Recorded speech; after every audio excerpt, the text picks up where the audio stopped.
Aspectos legales y tributarios de la gestión solidaria. Tabla de contenido.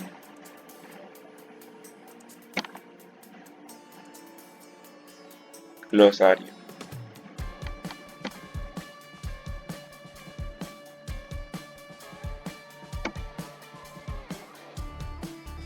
Introducción. El sector solidario también es conocido hoy como el tercer sector de la economía en Colombia, ya que se construyen los capitales sociales, se fortalecen las comunidades y las organizaciones que la generan.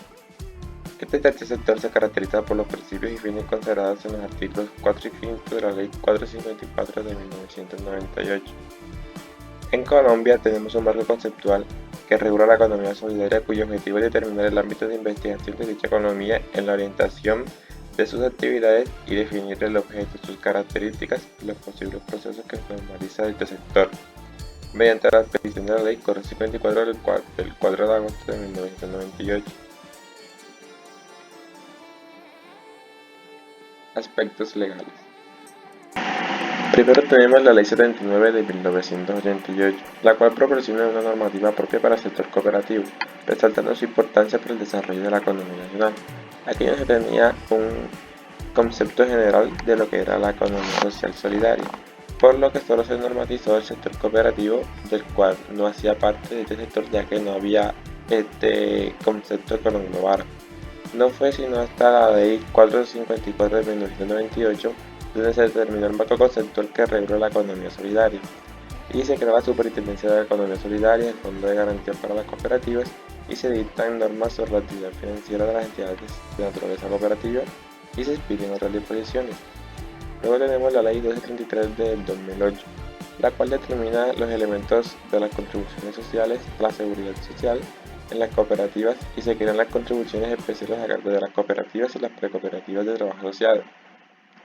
Las tarifas de estas contribuciones sociales será igual al 9% y se distribuirá de la siguiente manera: el 3% para el Instituto Colombiano de Bienestar Familiar (ICBF), el 2% para el Servicio Nacional de Aprendizaje (SENA) y el 4% para la Caja de Compensación.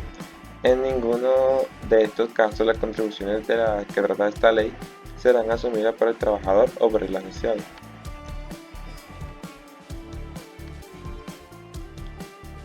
Luego tenemos la Ley 1391 del 2010, que modifica la normatividad de los fondos de empleados para adecuarla a las condiciones sociales, económicas, políticas y culturales que determinen el quehacer de estas empresas. Decreto 435-88 del 2006, que regula el trabajo asociado cooperativo, precisa su naturaleza y señala las reglas básicas de su organización y funcionamiento. Decreto 3553 del 2008, por el medio del cual se alcanza el decreto 1233 del 2008 al definir la compensación ordinaria, extraordinaria y la exención al pago de contribuciones especiales. La exención al pago de contribuciones especiales quiere decir que las entidades cuya facturación causada en el año inmediatamente sea igual o menor a 435 salarios mínimos legales mensuales vigentes, y quedarán exentas a estas contribuciones especiales al Servicio Nacional de Aprendizaje, al Instituto Colombiano de Bienestar Familiar y a las cajas de compensación familiar. Para ser beneficiarios de esta exención, estas entidades deberán demostrar ante el Ministerio de Protección Social y a la correspondiente superintendencia dentro de los 10 primeros días calendarios de cada año que la facturación causada en el año inmediatamente anterior fue igual o inferior a 435 salarios mínimos legales mensuales vigentes, mediante una certificación expedida por el revisor fiscal o por el representante legal cuando éste se encuentra autorizado. Luego tenemos el Decreto 1333 de 1989, por el cual se establece el régimen de constitución, reconocimiento y funcionamiento de las precooperativas. Decreto 1481 de 1989, por el cual se determina la naturaleza, las características, la constitución, el régimen interno de responsabilidad y sanciones, y se dictan medidas para el fomento de los fondos de empleados.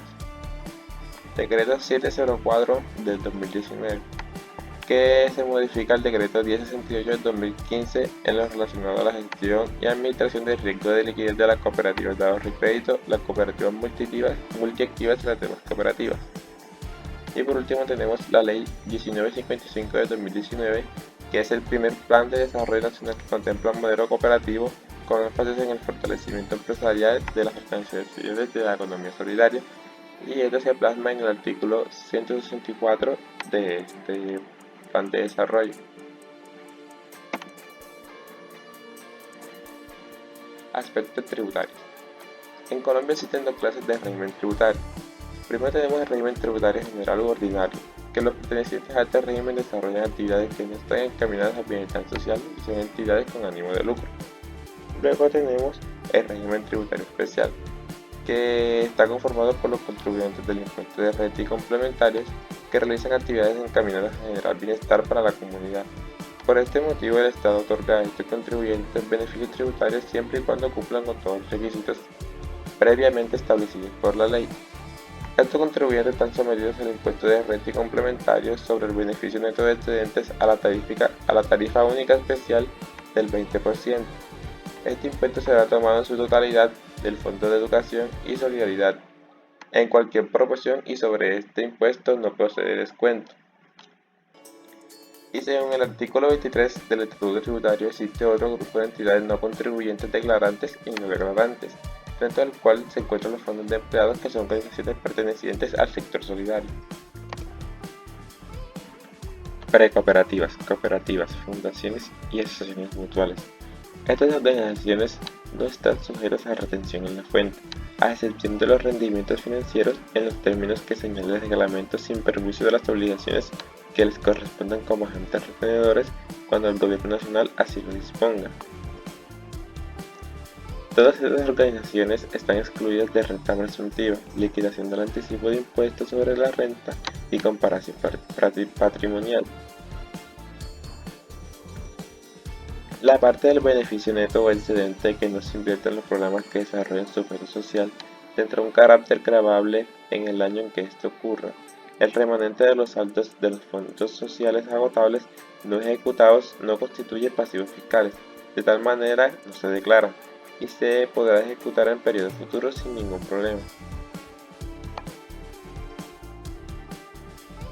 A continuación se muestran los requisitos que necesitan todas estas organizaciones presentar a la DIAN.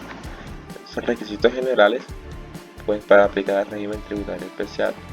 Primeramente, debemos estar legalmente constituidas. Segundo, que su objeto social sea de interés general en una o varias de las actividades meritorias establecidas en el artículo 359 del Estatuto Tributario, a las cuales debe tener acceso toda la comunidad.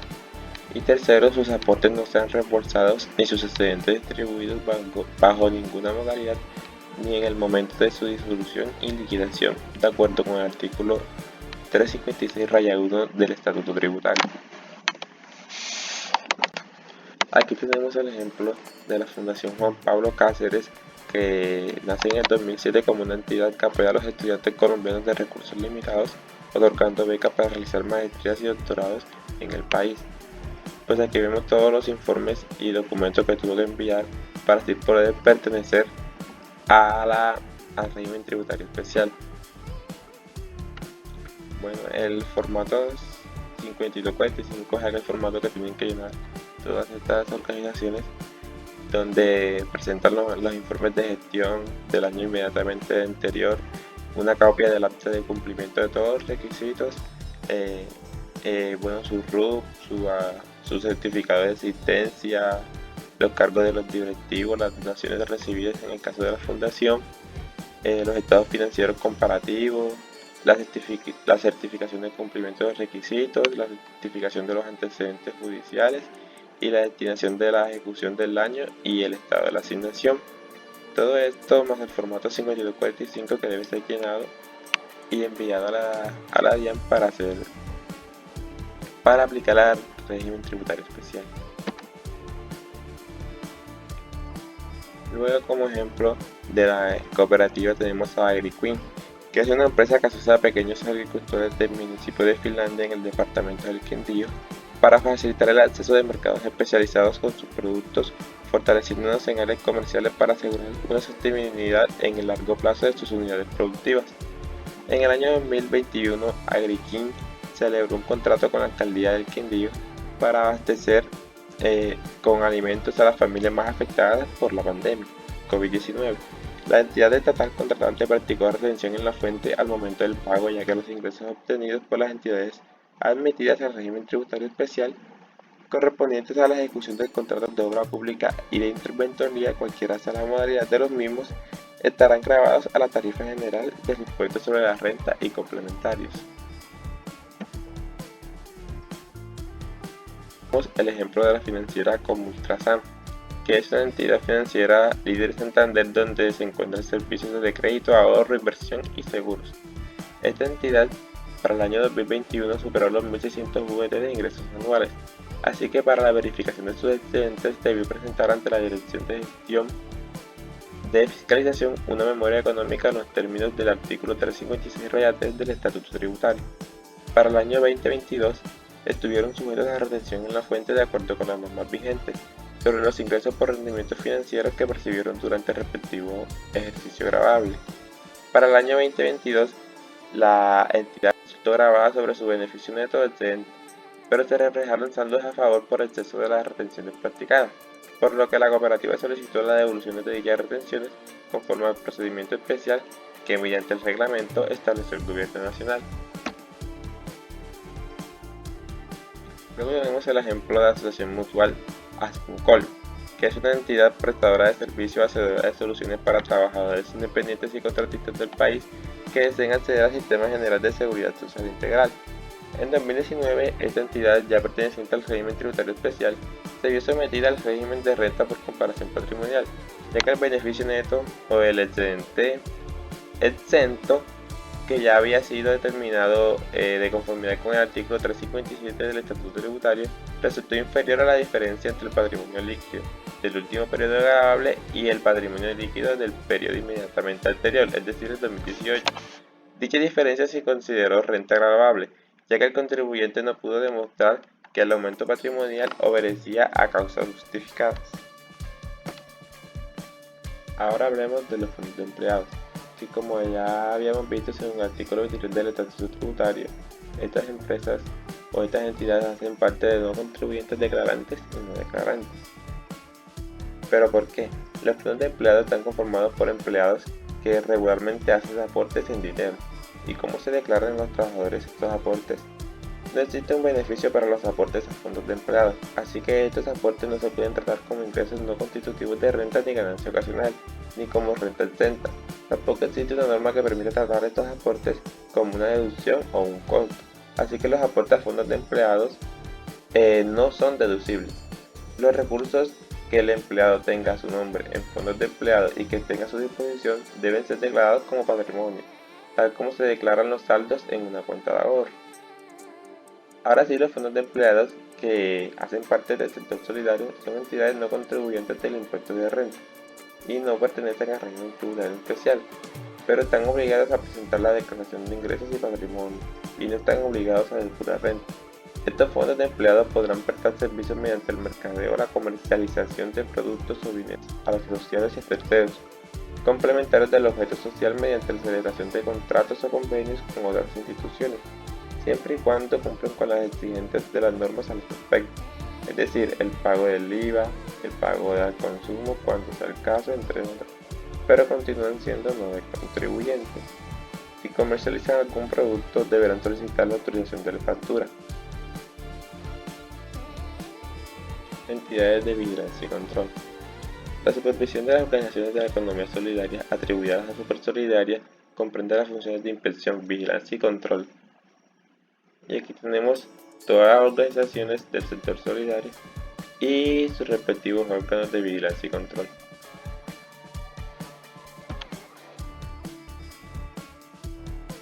Vigilancia. El Estado solo observa la conducta de los particulares, sin que esto represente para aquellos ninguna carga o interferencia directa a sus actividades. Así, por ejemplo, si se hacen los análisis financieros, revisión de los estatutos o de otra información que se tenga de las entidades vigiladas. La Supersolidaria cumple con la función de vigilancia sin que el vigilado se dé cuenta. En muchos casos de esta actividad de la supervisión del Estado, son acciones orientadas a la observación de la conducta de los administradores de los órganos solidarios, sin significar para ellos ningún tipo de interferencia en las mismas. Comprende el análisis extra situ de los estados financieros, controles de legalidad, autorizaciones previas, trámites de quejas y peticiones, entre otros. Inspección. Aquí ya hay una carga para el administrador. Sus fundamentos son las facultades que tiene la Supersolidaria en virtud de sus funciones legales, a representar el interés general que prevalece sobre el interés particular. Así, por ejemplo, el realizar una visita de inspección in situ, el recepcionar una declaración o interrogatorios a un representante legal, el requerir la entrega de determinados documentos, constituyen potestades especiales que no tienen los particulares, unos respecto de otros, sino que solo los tiene el Estado frente a ellos. Igualmente son medidas de supervisión que representan una carga para el administrado. Control es el grado más alto de nivel de supervisión. De manera excepcional, la Supersolidaria autoriza por la Constitución y por la ley, interfiere directamente en la autonomía de las entidades vigiladas. Es el caso, por ejemplo, de la orden de sancionar o remover a un directivo, de la toma de posesión para administrar o liquidar una organización y de la orden dada para realizar una reforma estatutaria. Mecanismos de supervisión. Los mecanismos de supervisión son parte visible de la vigilancia, inspección y control, previos, posteriores y permanentes. Primero tenemos el extra situ, que es la vigilancia del funcionamiento de las organizaciones supervisadas con base en el análisis de reportes, indicadores financieros y control de administración de riesgo. E in situ, que es la inspección que se realiza en las sedes de las organizaciones solidarias o mediante jornadas de supervisión descentralizada para verificar los hallazgos o resultados que arrojó el análisis extra situ. Conclusión. El sector solidario o el sector de la economía solidaria se regula mediante varias normas para cada tipo de organización y se formalizó mediante la expedición Ley 454 de 1998 como una necesidad de agrupar a las diferentes formas asociativas con características solidarias que se identifican bajo un marco jurídico propio, evidenciado con la expedición de la Ley 79 de 1988, donde se define el marco general regulatorio de las cooperativas y se contemplan las facultades extraordinarias del Presidente de la República para que se expidiera la regulación de las demás formas asociativas que se gestaban y que tienen características propias, como el Decreto Ley 1481 de 1989, que fue modificado por la Ley 1391 de 2010 con un marco general regulatorio de los fondos de empleados, el Decreto 1480 del 1989 para el fomento de las asociaciones mutualistas, el Decreto 1482 del 89, el cual determinó la naturaleza y el fomento de las empresas de servicio de las formas de administraciones públicas cooperativas, entre otras normas que para las formas asociativas como las precooperativas y las cooperativas de trabajo social. Bibliografía.